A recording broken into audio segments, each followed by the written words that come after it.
Friends, ఎవరికైతే వెంటనే job కావాలి అని చెప్పేసి అనుకుంటున్నారో వాళ్ళ కోసం ఒక సూపర్ ఆపర్చునిటీ వచ్చింది. మన హైదరాబాద్లో ఉన్నటువంటి సర్దార్ వల్లభాయ్ పటేల్కి సంబంధించినటువంటి పోలీస్ అకాడమీకి సంబంధించినటువంటి సంస్థలో వివిధ రకాల అసోసియేట్ జాబ్స్కి రిక్రూట్మెంట్ చేస్తున్నారు. ఎటువంటి ఎగ్జామినేషన్ ఏమీ పెట్టట్లేదు. స్టార్టింగ్లోనే 40,000 వరకే సాలరీ ఉంటుంది. మన తెలుగు రాష్ట్రంలోనే జాబ్ పోస్టింగ్ అయితే ఇస్తున్నారు. ఎటువంటి ఎక్స్పీరియన్స్ కూడా అవసరం లేదు. మేల్ అండ్ ఫిమేల్ క్యాండిడేట్స్ అందరికీ కూడా ఛాన్స్ అనేది ఉంది. ఈ వీడియోలో మీకు అన్ని డీటెయిల్స్ని క్లియర్గా ఎక్స్ప్లెయిన్ చేస్తాను కాబట్టి ఎండ్ వరకే చూడండి. ముందుగా ఒక చిన్న రిక్వెస్ట్, వీడియోని ప్రతి ఒక్కరు కూడా లైక్ చేసి ఒక చిన్న సపోర్ట్ అనేది ఇవ్వండి. సో చాలామంది మర్చిపోతున్నారు కాబట్టి ఇప్పుడే ఒక లైక్ చేసి సపోర్ట్ ఇవ్వండి. మీ ఫ్రెండ్స్ కూడా షేర్ చేయండి. ఒక వీడియో వాళ్ళకి కూడా హెల్ప్ అవుతుంది. ఛానల్ని సబ్స్క్రైబ్ చేసుకొని బెల్ ఐకాన్ని క్లిక్ చేసి ఆల్ ప్రెస్ చేసి పెట్టుకోండి. గాయస్, ఇక్కడ నోటిఫికేషన్ డీటెయిల్స్లోకి వెళ్ళినట్లయితే ministry of home affairs government of India కింద పనిచేస్తున్నటువంటి Sardar Vallabhbhai Patel national police academy అనేటువంటి ఒక కేంద్ర ప్రభుత్వ సంస్థ నుంచి అయితే నోటిఫికేషన్ వచ్చింది. ఈ సంస్థ మనకి హైదరాబాద్లో అయితే ఉంది. అయితే ఇక్కడ ఈ సంస్థ అనేది మనకి సెంట్రల్ గవర్నమెంట్కి సంబంధించినటువంటి సంస్థ కాబట్టి ఏపీ వాళ్ళకి కూడా ఛాన్స్ అనేది ఉంటుంది. ఆంధ్రప్రదేశ్ వాళ్ళు కూడా రిక్రూట్మెంట్కి అయితే అప్లై చేసుకోవచ్చు. ఈవెన్ తెలంగాణ వాళ్ళతో పాటు కూడా. అంటే మీరు ఇక్కడ పర్టికులర్గా ఈ స్టేట్ వాళ్ళు అప్లై చేయాలని ఏమీ లేదు. మీరు ఏ స్టేట్ వాళ్ళకైనా ఛాన్స్ అనేది ఉంటుందన్నమాట. సో ఈ రిక్రూట్మెంట్ నోటిఫికేషన్ ద్వారా మనకి ఇనీషియల్గా కాంట్రాక్చువల్ బేసిస్ కింద తీసుకుంటున్నారు కాబట్టి మీకు ఇక్కడ ఎటువంటి ఎగ్జామినేషన్ ఏమీ కూడా పెట్టట్లేదు. అండ్ అలాగే ఫీజు కూడా లేదు. అంటే మీకు ఇక్కడ అప్లై చేయడానికి కూడా ఫీ అయితే లేదు. ఈ నోటిఫికేషన్ ద్వారా వివిధ రకాల అసోసియేట్ జాబ్స్ ఉన్నాయి. మీకు 1 by 1 ఆ పోస్టుల వారీగా క్వాలిఫికేషన్స్ ఏమి ఉండాలి, ఎలా అప్లికేషన్ చేయాలి అన్నీ కూడా క్లియర్గా చెప్తాను. ముందుగా మనకి ఈ పోస్టులకి సెలెక్ట్ అయితే సాలరీ వచ్చేసి అన్ని రకాల పోస్టులకి కూడా మీకు ఫిక్స్డ్ రెమ్యూనరేషన్ అంటే 40,000 రూపీస్ అనేది ఫిక్స్డ్ సాలరీ అనేది ఉంటుంది. ఏజ్ లిమిట్ వచ్చేసి మీకు మినిమం ఏజ్ అనేది 21 ఇయర్స్ ఉండాలి మినిమం. మ్యాక్సిమం ఏజ్ ఏమో 40 ఇయర్స్ వరకు కూడా అప్లై చేసుకోవడానికి ఛాన్స్ అనేది కల్పిస్తున్నారు. మీకు ఏజ్ రిలాక్సేషన్స్ అయితే ఉండవు. మినిమం 21 నుంచి సో మ్యాక్సిమం 40 ఇయర్స్ వరకు అయితే ఉండాలి. అయితే ఈ యొక్క నోటిఫికేషన్ ద్వారా భర్తీ చేసినటువంటి పోస్టులకి సంబంధించి మనకి ఎలా అప్లై చేసుకోవాలి, ఆ యొక్క అప్లికేషన్ ఫామ్ కూడా నోటిఫికేషన్లో ఇచ్చారు. మీరు ఇక్కడ కిందికి స్క్రోల్ చేసినట్లయితే సో మనకి 4th అండ్ అలాగే 5th పేజెస్లో నోటిఫికేషన్లోనే అప్లికేషన్ ప్రొఫార్మా అనేది ఇవ్వడం జరిగింది. సో దీన్ని మనం ఏం చేయాలంటే డౌన్లోడ్ చేసుకొని ప్రింట్అవుట్ తీసుకొని ఇది మనము కంప్లీట్గా అయితే ఫిల్ చేయాలి. మీకు అన్ని డీటెయిల్స్ని చెప్తాను, ఎలా అప్లై చేయాలనేది అప్లికేషన్ ప్రాసెస్ లాస్ట్లో చెప్తాను. సో ముందుగా మనకి ఇక్కడ ఏమేమి పోస్టులు ఉన్నాయి, దానికి సంబంధించి ఎలిజిబిలిటీ ఏముండాలి అవన్నీ కూడా చూద్దాం. మనకి ఒక నోటిఫికేషన్ ద్వారా ఏంటి అంటే టీచింగ్ అసోసియేట్ జాబ్స్ని అయితే రిక్రూట్మెంట్ చేస్తున్నారు. ఈ నోటిఫికేషన్కి సంబంధించి మీరు అప్లై చేయడానికి ఎటువంటి ఎక్స్పీరియన్స్ అనేది ఏమీ అవసరం లేదు. ముందుగా మనకి ఇక్కడ లీడర్షిప్ అండ్ మేనేజ్మెంట్కి సంబంధించినటువంటి విభాగంలో పోస్టులకి అప్లై చేయాలి అనుకుంటే మీకు MBA డిగ్రీ అనేది చేసి ఉండాలి. సో మీరు MBA క్వాలిఫికేషన్ కనుక ఉన్నట్లయితే అప్లై చేసుకోవచ్చు. సో మీరు ఏ విభాగంలో పాస్ అయిన ఎలిజిబులే.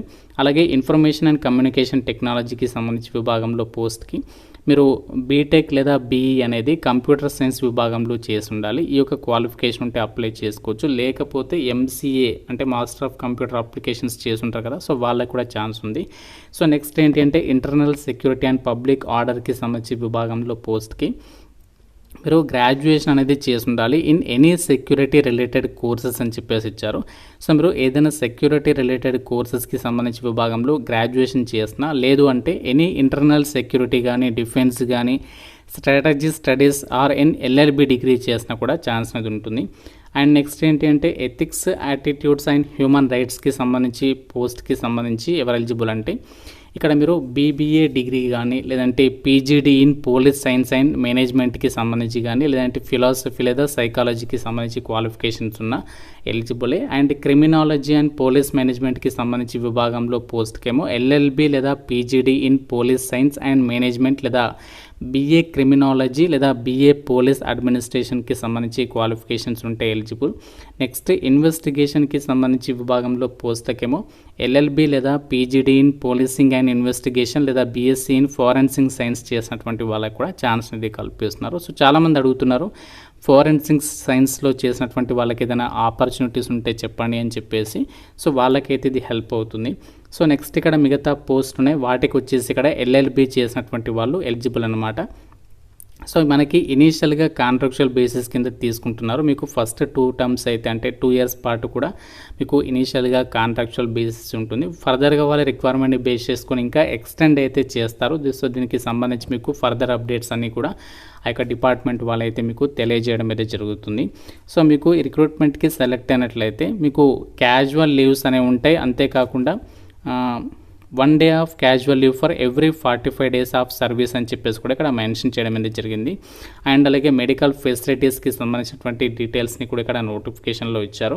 సో మీరు అన్ని కూడా చెక్ చేసుకోవచ్చు. అయితే ఈ జాబ్స్కి సెలక్షన్ ఎలా చేస్తారు, అప్లై చేయడానికి లాస్ట్ డేట్ ఏంటి అని చెప్పేసి చూస్తే ఈ జాబ్స్కి సంబంధించి మీరు అప్లికేషన్ ప్రాసెస్ వచ్చేసేమో ఆఫ్లైన్లో అప్లై చేయాలి. మనకి అప్లికేషన్ ఫార్మాట్ అనేది నోటిఫికేషన్లో ఇచ్చారు. మీకు ఇక్కడ కింద ఉంది కదా అప్లికేషన్ ఫామ్స్, అవి మీరు ప్రింట్అవుట్ తీసుకోండి. సో మీ దగ్గరలో ఏదైనా నెట్ సెంటర్ ఉంటే వెళ్ళండి, లేకుంటే మీ సేవ ఏదైనా జిరాక్స్ సెంటర్ కానీ ఏదైనా పర్వాలేదు, ఇక్కడికి నుంచి మీరు ప్రింట్అవుట్ అయితే తీసుకోండి. ఫామ్ అనేది తీసుకున్న తర్వాత అది కంప్లీట్గా అయితే మీరు అప్లికేషన్ ఫామ్ అనేది ఫిల్ చేయాలి. సో ఫిల్ చేసిన తర్వాత అప్లికేషన్ ఫామే కాకుండా దానికి రిలవెంట్ డాక్యుమెంట్స్ అంటే మీ యొక్క క్వాలిఫికేషన్ అండ్ క్యాస్ట్ ఏంటి, దానికి ఆధార్ కార్డ్ అన్నీ కూడా అటాచ్ చేయండి. జిరాక్స్ కాపీస్ అటాచ్ చేసేసి ఇక్కడ ఇచ్చినటువంటి అడ్రస్ ఉంది కదా, ది అసిస్టెంట్ డైరెక్టర్ ఎస్టాబ్లిష్మెంట్ సెక్షన్కి సంబంధించి Sardar Vallabhbhai Patel national police academy, Shivarampalli, Hyderabad 500052 Telangana. ఈ యొక్క అడ్రస్కి మీరు ఏంటంటే అప్లికేషన్ అనేది పోస్ట్ ద్వారా పంపించాలి. ఓన్లీ పోస్ట్ ద్వారా మాత్రమే పంపించండి. స్పీడ్ పోస్ట్ రిజిస్టర్డ్ పోస్ట్ అయితే చేయండి. రేపు పోస్ట్ ఆఫీస్కి వెళ్ళేసి 30 జూన్ వరకు టైం ఉంది ఇంకా. సో మనకి సెల్ఫ్ అటెస్టెడ్ కాపీస్ అని చెప్పేసి మెన్షన్ చేశారు కాబట్టి ప్రతి జిరాక్స్ కాపీ పైన మీరు ఇక్కడ కింద మీ సిగ్నేచర్ అనేది పెట్టండి. ప్రతి జిరాక్స్ కాపీ పైన మీకు క్వాలిఫికేషన్కి సంబంధించి proof of date of birth, any other relevant supporting documents అన్నీ కూడా మీరు అటాచ్ చేయండి అని చెప్పేసి క్లియర్గా అయితే చెప్తున్నారు. మీరు ఒకవేళ సైన్ పెట్టకుండా ఇన్కంప్లీట్ అప్లికేషన్ పంపిన, ఫోటోగ్రాఫ్ లేకుండా పంపినా మీ యొక్క అప్లికేషన్ రిజెక్ట్ చేస్తాము అని చెప్పేసి క్లియర్గా అయితే చెప్తున్నారు. కాబట్టి జాగ్రత్తగా కేర్ఫుల్గా అప్లికేషన్ అనేది ఫిల్ చేయండి. సో మీరు ఇక్కడ సబ్జెక్ట్ అని చెప్పేసి ఉంది కదా అప్లికేషన్ ఫామ్లో. సో ఇక్కడ మీరు ఏంటి అంటే నేను చెప్పాను కదా లెఫ్ట్ సైడ్లో ఉన్న నేమ్, ఆ నేమ్ అనేది ఇక్కడ రాయాలి. ఇక్కడ మీరు ఫోటోగ్రాఫ్ అనేది అతికించేసి దాని మీద మీ సిగ్నేచర్ అనేది పెట్టాలి. తర్వాత క్యాపిటల్ లెటర్లో మీ నేము, అలాగే క్యాపిటల్ లెటర్లో మీ ఫాదర్ నేము, జెండర్ అనేది రాయాలి. తర్వాత address details, phone number, email address, date of birth, Aadhaar number, pan number, educational qualifications, ఇలా అన్ని డీటెయిల్స్ అనేవి మీరు రాయాల్సి ఉంటుంది ఈ అప్లికేషన్ ఫామ్లో. సో మీరు అన్ని డీటెయిల్స్ అనేవి రాసిన తర్వాత దానికి రెలవెంట్ డాక్యుమెంట్స్ అటాచ్ చేసి మనము పోస్ట్ అయితే చేయాల్సి ఉంటుంది. మనకి ఒక హైదరాబాద్లో ఉన్నటువంటి ఒక కేంద్ర ప్రభుత్వ సంస్థలో ఖాళీగా ఉన్నటువంటి వేకెన్సీస్కి సంబంధించి అర్జెంట్ రిక్రూట్మెంట్ డీటెయిల్స్. సో మీకు కనుక కాంట్రాక్చువల్ అయినా పర్వాలేదు, మాకు అర్జెంటుగా జాబ్ కావాలి అనుకుంటే మాత్రం సో మిస్ చేసుకోదు. మన హైదరాబాద్లోనే మీకు ఈ యొక్క కేంద్ర ప్రభుత్వ సంస్థలోనే పోస్టింగ్ ఇస్తున్నారు. ఇంటర్వ్యూ ద్వారానే మిమ్మల్ని సెలెక్షన్ చేస్తారు. ఇంటర్వ్యూకి సంబంధించి మీకు షార్ట్ లిస్ట్ అయితే పిలవడం అనేది జరుగుతుంది. కాబట్టి ఇంట్రెస్ట్ ఉన్న వాళ్ళు తప్పనిసరిగా అప్లై చేయండి. ఎందుకంటే మీకు ఎలాంటి నష్టం లేదు, ఫీజు లేదు, ఎగ్జామినేషన్ లేదు, ఏం లేదు. కాబట్టి సో తప్పనిసరిగా అయితే ఆపర్చునిటీ యూటిలైజ్ చేసుకొని మీకు నోటిఫికేషన్ లింక్ ఇస్తాను. అలాగే అదే నోటిఫికేషన్లో అప్లికేషన్ ఫామ్ కూడా ఉంటుంది కాబట్టి చెక్ చేయండి. ఈ యొక్క వీడియో మీకు నచ్చింది అనుకుంటున్నాను. నచ్చితే తప్పనిసరిగా లైక్ చేసి మీ ఫ్రెండ్స్కి షేర్ చేయండి. ఛానల్ని సబ్స్క్రైబ్ చేసుకోండి. Thank you so much guys.